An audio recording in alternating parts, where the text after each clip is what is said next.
Bonjour, bienvenue à mon canal Diego Underworld.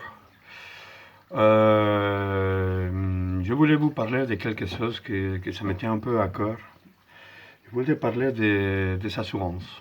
Je voulais parler des assurances et des espèces de raquettes qui font les assureurs et tout ça. Et qui nous font avoir peur à nous, les clients, avec des politiques intérieures et tout ça très bizarre qui vont en fait, voilà, on a l'impression de que sont vraiment tous les droits, mais nous comme clients, comme personnes, comme êtres humains, on a aussi des droits, surtout des droits constitutionnels que ces entreprises-là ne tiennent pas en compte. Que bien sûr, ils ne vont pas nous le dire, ils vont nous faire croire qu'on doit passer à travers du trou là où eux ils nous disent qu'on ne doit pas faire. Bon. Je voudrais parler d'une assurance qu'on connaît tous. Cette assurance, je ne vais pas dire le nom, mais son logo c'est un arbre orange. Hein, on connaît tous. Bon. Qu'elle dit dans sa publicité qu'elle est toujours là à l'écoute et toujours là pour chercher de bonnes solutions pour ses clients. Bon. Cette assurance-là, j'avais fait un contrat, ça fait un an. J'ai pris une assurance de voiture assez basse, quoi. Bon, bref, j'ai payé 600 € à l'année. J'ai dû de le payer cash. Il m'a dit, pour la première année, on ne peut pas la mensualiser. À partir de la deuxième année, on pourra mensualiser. D'accord? Bon, bref. Ça fait 2 jours. Non, pardon, je m'excuse. Ça fait 10 jours, ils ont commencé encore à me relancer pour me dire que je dois payer l'année suivante. Sans rien demander, hein, sans même pas demander est-ce que vous êtes content chez nous, est-ce que vous vous plaisez chez nous, est-ce que vous voulez continuer chez nous. Non, vous êtes obligé d'être chez nous apparemment. Apparemment, je suis obligé, même si je ne voudrais pas. Je ne me suis jamais servi de l'assurance, non. Pendant un an, j'ai pas eu de constats à faire, d'accidents, rien du tout. Hein. Bref. Donc, dans quelques jours, je vais faire un an avec eux. C'est-à-dire que ça fait déjà quand même 10 jours qu'ils sont en train de me relancer pour que je paye la nouvelle année. Sinon, je vais être mis en demeure. Je vais être mis en demeure si je ne le paye pas. Ça, tout de suite, c'était des menaces. C'était pas. Alors, comment ça va, monsieur Roy bon, bref. Donc là, je rappelais, bien sûr, je lui ai dit, écoutez, je voudrais bien domicilier l'assurance, la mensualisaire, je voudrais bien, parce que comme vous m'avez dit l'année dernière que je pouvais, deuxième année, je pourrais la domicilier, o sea, la mensualiser. Écoute, non. Elle m'a dit non, vous ne pouvez pas la mensualiser parce que votre dossier à vous, ça ne le permet pas. Comment ça? Parce qu'en ce moment-là, moi, je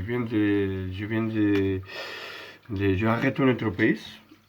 Je suis en création d'une nouvelle entreprise. Donc, pendant 3 mois, je suis au chômage. Donc, comme je suis au chômage, il ne me permettent pas de la mensualiser. Et comme je suis au chômage, en plus, je dois payer 77 € de plus que l'année dernière. Donc, si je n'ai pas de travail, je dois payer plus. Bon, ils m'ont dit qu'en plus, je suis obligé. Parce que sinon, ils vont me mettre en demeure, papi, papa. Je rappelle encore que je n'ai pas fait encore un an. Ils sont déjà en train de me relancer pour l'année suivante. Donc, je leur ai dit, écoutez, peut-être, moi, comme je n'aime pas vos façons à faire, écoutez, je pense que je vais résilier mon contrat. Et voilà, je vais chercher une autre assurance. Alors, non, je n'ai pas le droit de résilier mon contrat, sinon je vais devoir, en plus, si je n'ai pas envie de continuer c'est ça, je vais devoir payer une espèce d'amende. Je vais devoir payer une espèce d'amende. Et de toute façon, eux, ils vont se servir de mon compte. Ils vont se servir de mon compte. Donc, j'étais obligé d'appeler à ma banque pour leur dire, écoutez, non, je ne veux pas que sa facture y passe, parce que je me sens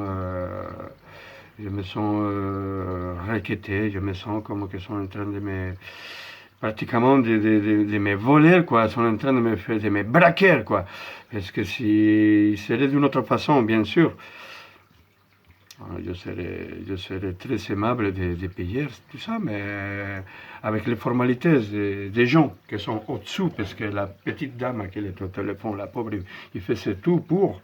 Bien sûr, je l'applaudis depuis ici. Et merci, vous avez fait tout votre possible. Mais vous, supérieurs, je vais vous dire, pour nous, pour ces gens-là, on n'est que des numéros, on n'est que des chiffres. Est-ce que le logiciel, d'accord, le logiciel ne me permet pas. Pourquoi? Parce que le logiciel, je vais vous dire, le logiciel, il est fait. C'est des gens qui ont fait ce logiciel-là. D'accord? C'est pas une machine qui a fabriqué le logiciel, c'est les gens. Ils ont fabriqué ce logiciel pour quoi faire? Mais ils l'ont fait pour faire des bénéfices. C'est pas pour aider les gens. Ils s'en foutent des gens.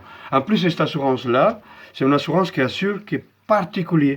Il n'y a pas envie d'assurer des entreprises. Et je pense que c'est parce que les entreprises, ils peuvent les mettre très vite en un gros souci. Donc, je fais un rappel, j'appelle aux gens, et j'aimerais bien que si les gens ils vont bien me donner ses avis, qu'est-ce qu'ils pensent de tout ça. Si est-ce que c'est pas la première fois, et je pense pas que je sois l'unique personne en France qui arrive à un problème comme ça. Donc, voilà, je pense que c'est très malhonnête de la part de cette assurance-là. Je pense qu'en vérité, c'est une publicité mensongère.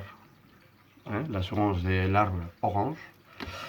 Et je pense que l'unique qui pense, c'est de faire beaucoup, beaucoup, beaucoup d'argent. Et apparemment, si on regarde bien la Constitution, sont en train d'être illégales. C'est complètement illégal.